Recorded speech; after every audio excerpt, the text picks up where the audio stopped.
Bonjour et bienvenue sur ma chaîne de podcast Milly Framboise. Je reviens sur YouTube après une petite absence de plus d'un mois je crois. Le mois dernier je me suis mariée. Donc les semaines qui ont précédé le mariage, je n'avais pas la tête à ça évidemment, hein, à fond dans les préparatifs. Et après le mariage, j'étais encore sur mon petit nuage durant plusieurs jours, plusieurs semaines. Donc je n'avais toujours pas la tête à filmer, à enregistrer des podcasts et à lire également puisque j'ai très peu lu depuis un mois, j'ai lu un seul livre. Donc forcément le contenu sur ma chaîne de podcast s'en fait ressentir également. Bref, donc aujourd'hui je reviens avec un avis lecture, donc ce sera la deuxième vidéo avis lecture sur ma chaîne de podcast. Je vais vous parler de 3 livres, 3 très bonnes lectures que j'ai faites entre fin octobre et mi-novembre. J'ai lu plus de livres que ça, mais comme je vous l'avais dit dans ma vidéo de présentation, je choisis de vous parler uniquement des lectures que j'ai aimées. Par contre, si vous êtes intéressé de voir toutes les lectures que je fais, je vous invite à me suivre sur Livre Addict où je référence toutes mes lectures. Donc mon pseudo c'est Milly Framboise comme ma chaîne de podcast. J'ai classé les 3 livres dont je vais vous parler aujourd'hui dans l'ordre de celui qui m'a plu, on va dire, jusqu'à celui que j'ai le plus adoré.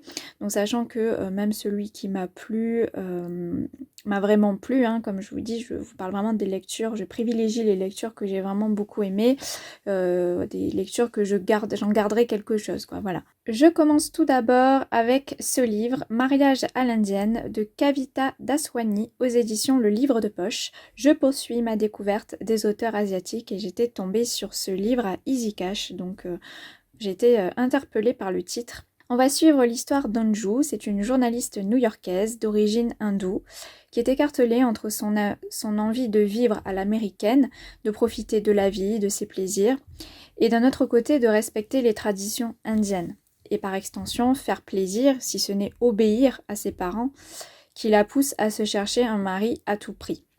Donc ses parents vivent en Inde, comme quasiment tout le reste de sa famille, et à chaque fois qu'Anju va les voir, il ne cesse de l'encourager à fréquenter des hommes indiens et à se marier à l'un d'entre eux. Sa mère surtout désespère de voir un jour sa fille mariée, sachant qu'elle a déjà 32 ans. Et que là-bas, dans les coutumes hindoues, 32 ans, c'est déjà... oulala, quoi. C'est vraiment l'âge... c'est un âge canonique presque, hein. Si on n'est pas marié à 32 ans, c'est presque la honte sur la famille. Voilà pour ce qui est, on va dire, du démarrage de l'histoire. En ce qui concerne mon avis, donc comme d'habitude, je vous parle des points positifs que j'ai trouvés et des points un petit peu plus négatifs. Alors, en ce qui concerne les points positifs, j'ai lu ce livre comme si je regardais un documentaire sur l'Inde et ses coutumes. J'ai trouvé ce côté-là hyper intéressant. Alors évidemment c'est centré sur le mariage, hein, puisque comme l'indique le titre, évidemment l'Inde a énormément de coutumes et de traditions, hein, comme n'importe quel pays.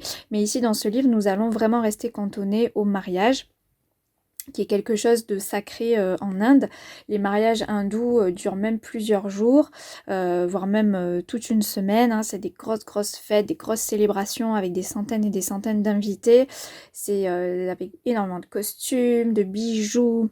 C'est tout un processus, hein, le mariage hindou, même les fiançailles d'ailleurs aussi. Du coup, l'histoire est vraiment centrée sur ça, sur ses coutumes et ses traditions, et j'ai trouvé ça très intéressant. J'ai appris beaucoup de choses. Une des thématiques qui est mise en avant, c'est aussi la vision qu'ont les hindous par rapport aux personnes qui n'ont pas la même culture qu'eux, puisque les parents de Anju insistent vraiment sur le fait qu'elle fréquente un hindou, hein, un membre de leur communauté et pas un américain, puisque pour rappel Anju vit à New York depuis plusieurs années et pour les parents d'Anju c'est inconcevable qu'elle fréquente un américain.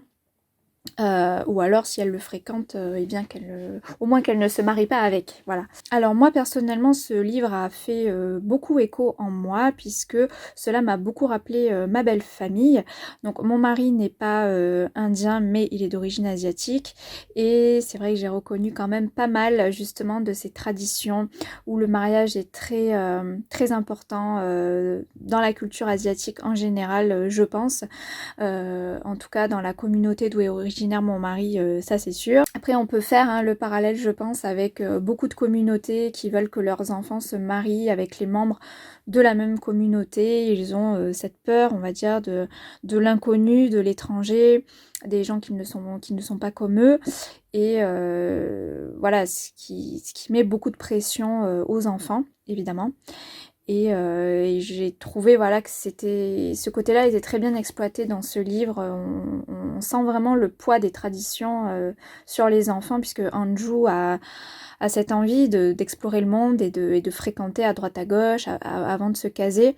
Mais elle a cette pression des parents derrière, et qu'est-ce que vont dire papa et maman s'ils sont au courant, et puis il faut se cacher, et puis il faut avoir une relation secrète, et puis on sent vraiment ce poids des traditions sur les épaules de cette jeune femme qui a du mal à jongler entre ça, entre faire plaisir à ses parents et d'un autre avoir envie de mener la vie qu'elle a envie de mener. En ce qui concerne les aspects peut-être qui m'ont le moins plu dans le livre, j'ai pas spécialement eu d'attachement au personnage, même Anju, que ce soit Anju ou d'autres personnages secondaires qui gravitent autour d'elle. J'avoue que j'ai pas été plus attachée à Anju et aux autres personnages, puisque comme je le disais au début, j'ai plus lu ce livre comme si je regardais un documentaire, donc j'ai pas vraiment été attachée, je l'ai plus lu comme un document scientifique, on va dire, sur les mariages hindous.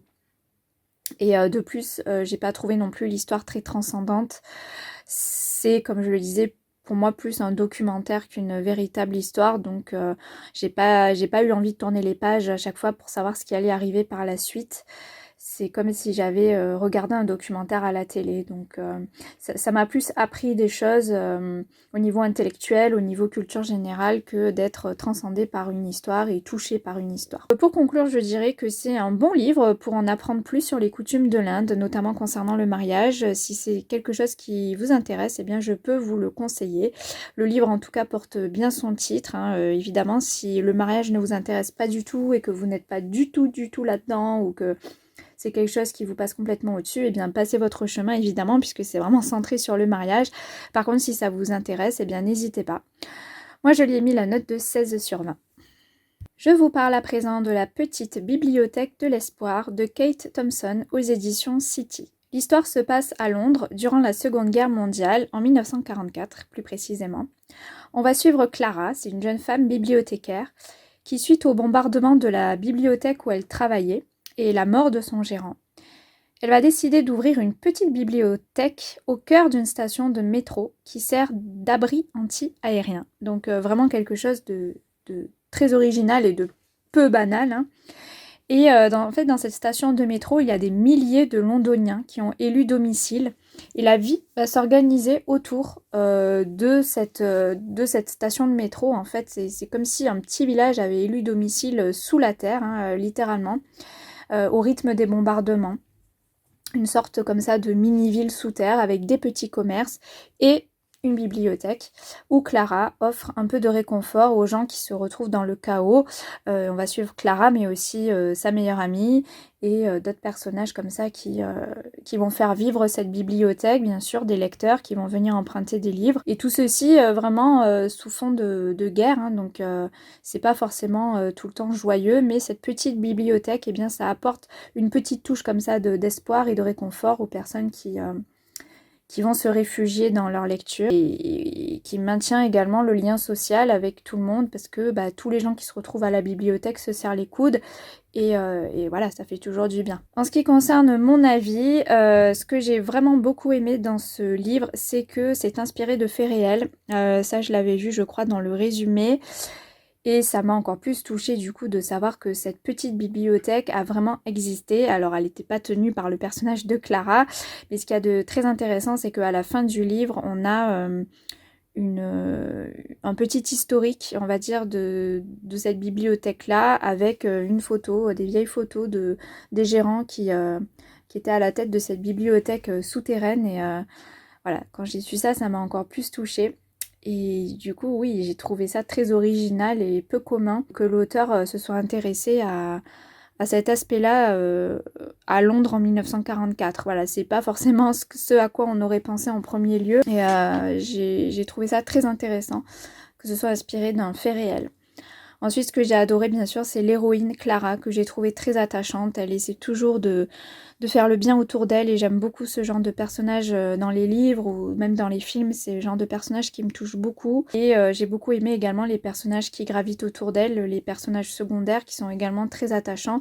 De toute façon, en contexte de guerre, on ne peut que avoir de l'empathie pour vraiment toutes ces personnes-là qui ont vécu l'enfer, littéralement. Il y a évidemment beaucoup de passages émouvants, on passe par divers sentiments, diverses émotions, et il y a beaucoup de notions telles que l'amour, l'amitié, l'entraide, l'espoir, toutes ces notions-là qui nous font tenir et qui sont vraiment présentes dans ce livre. Je ne me suis pas du tout ennuyée, les événements s'enchaînent bien. J'ai trouvé l'histoire vraiment très intéressante et très touchante. J'ai pas de points négatifs, enfin j'ai pas relevé de points négatifs ou de choses qui m'ont moins plu. J'ai vraiment beaucoup aimé ce livre-là. Pour moi, c'est un petit coup de cœur que je ne peux que vous recommander si la thématique de la Seconde Guerre mondiale vous intéresse. Et en plus avec un épisode méconnu de cette bibliothèque installée dans un métro. Enfin, je trouve ça hyper original. Je suis tombée dessus complètement par hasard un jour en me baladant dans une librairie, donc je ne le connaissais pas du tout et je suis bien contente d'avoir craqué pour ce livre parce que ça m'a vraiment fait passer un bon moment de lecture rempli de beaucoup d'émotions et de toute façon tous les livres en rapport avec la Seconde Guerre mondiale en général me touchent beaucoup et celui-ci n'a pas dérogé à la règle. Donc vraiment allez-y, je vous le recommande à 100%. Je lui ai mis la note de 17 sur 20. Et pour terminer cet avis lecture, donc je termine avec le livre qui m'a le plus plu des 3 que je vous parle aujourd'hui. Il s'agit du livre Les mystères de Fleet House de Lucinda Riley, paru aux éditions Charleston. Donc c'est la dernière parution de Lucinda Riley aux éditions Charleston cette année. Il est sorti, je crois, en juin là, de cette année 2022.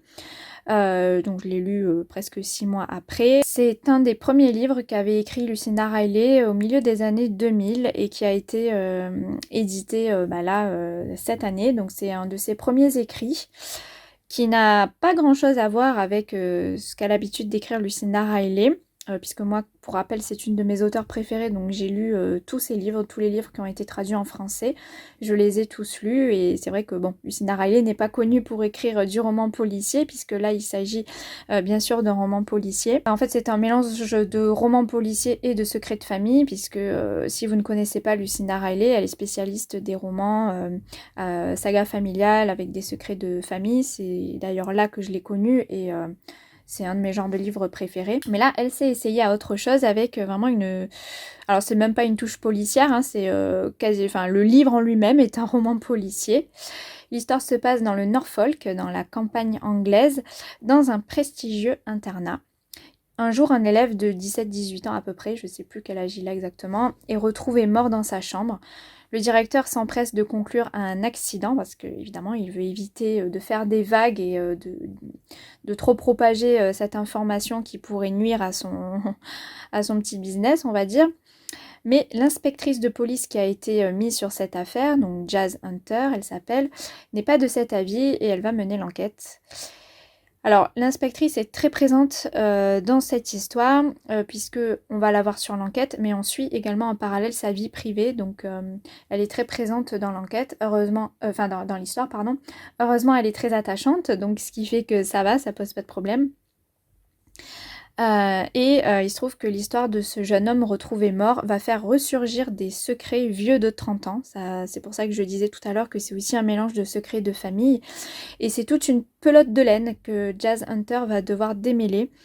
Puisque lorsqu'elle va tirer un fil, eh bien, il y a autre chose qui va arriver, puis encore autre chose. Et en fait, voilà, tout va s'emmêler. Et Jazz Hunter, son boulot va être de démêler tout ça et de faire éclater la vérité au grand jour. En ce qui concerne mon avis, j'ai absolument adoré cette histoire, je l'ai trouvée passionnante du début à la fin. Je me souviens que j'ai été dedans dès les premières pages du livre.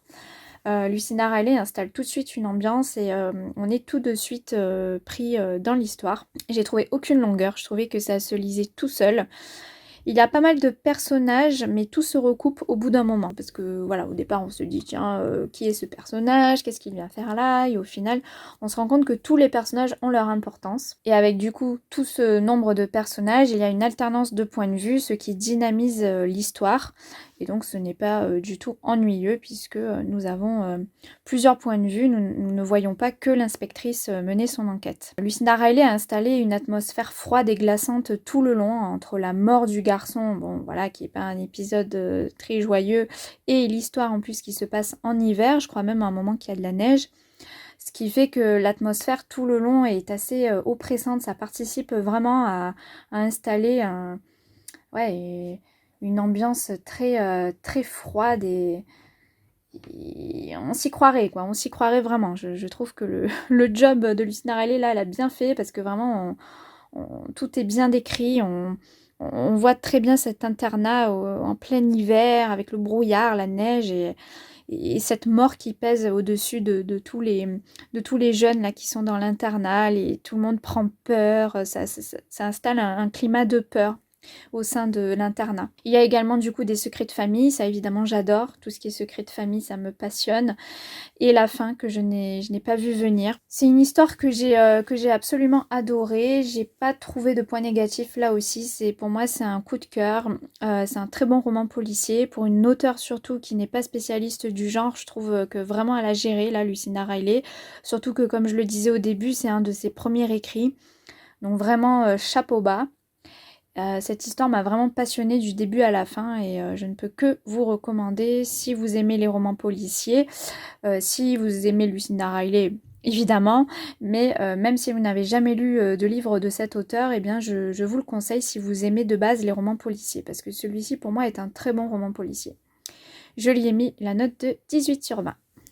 Donc voilà, j'en ai terminé avec cette vidéo, ce podcast avis lecture. J'espère que ça vous aura plu. N'hésitez pas à me dire si vous avez lu l'un de ces livres, ce que vous en avez pensé, et sinon, si pourquoi pas, je vous ai donné envie peut-être d'en découvrir l'un de ces trois, je l'espère en tout cas. Et puis moi, eh bien, je reviens prochainement puisque j'ai deux autres podcasts de prévus à vous mettre en ligne. Et donc le prochain podcast sera mon top 10 de mes meilleures lectures de l'année 2022. J'ai très hâte de partager tout ceci avec vous. En attendant, je vous souhaite de chouettes lectures et je vous retrouve très bientôt.